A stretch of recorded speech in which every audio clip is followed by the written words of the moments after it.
Hoy! Bakit dito kayo kumakain? Wala ba kayong pagkain sa mga bahay ninyo? Ha? Sarap kasi ng luto ni Manang eh.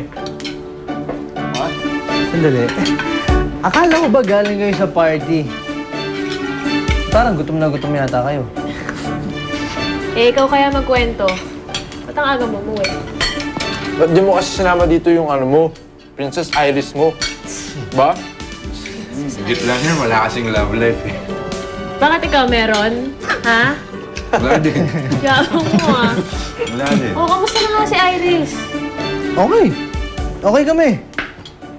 Sandali. Iwan ko muna kayo dyan. Pero pagkatapos nyo kumain, umuwi kayo kagad dahil maaga tayo bukas, ha? Ano to?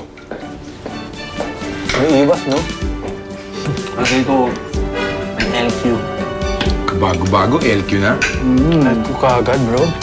Alam nyo kayong tatlo, ha? Kalalaki ng taong chismoso nyo. Pag kayo nalit ng gising bukas, ha? Lagot kayo kay Mr. G. Oy, lalo na ikaw, Popoy, ha? Ako na naman 6:30 a.m. tayo, hindi p.m. Hindi naman na Oo yun nga. Oh, gigising ka na naman dyan ng, late, ha? Sermon, kumakain yung tao. Late lang Kumain din ka dyan. na Ayusin mo kasi yung gising mo.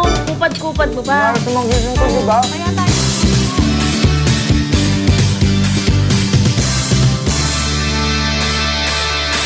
Natatawa sa aking kaibigan at nanangaral ang buong mundo.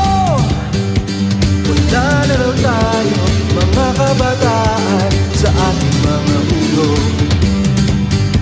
Kung gusto nyo kaming sigawan, bakit hindi nyo subukan? Lalo lang kayong hindi maiintindihan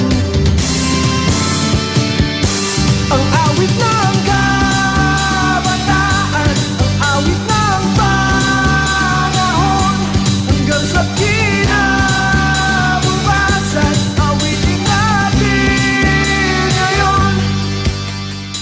Mom, paano kung walang pumunta ng idol mo? Naku, don't worry, baby. Mommy made sure na maraming darating. Bukod pa doon, darating ang Barbie Forever Fans Club mo to support you. So, bongga. Okay, Mommy. No problem. Sige, practice ulit.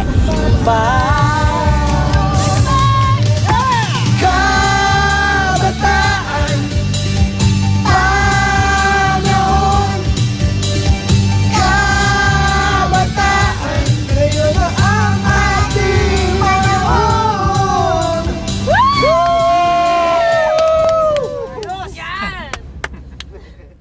O ito, panggastos yun.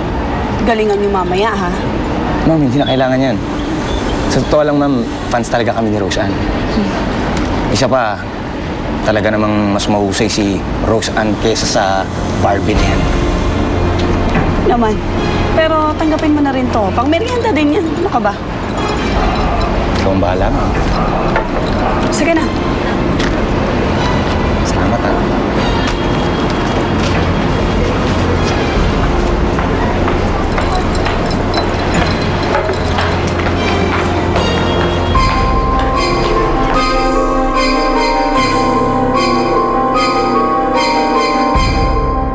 May girlfriend na ba si Eric? Ayun, dishwasher namin yan.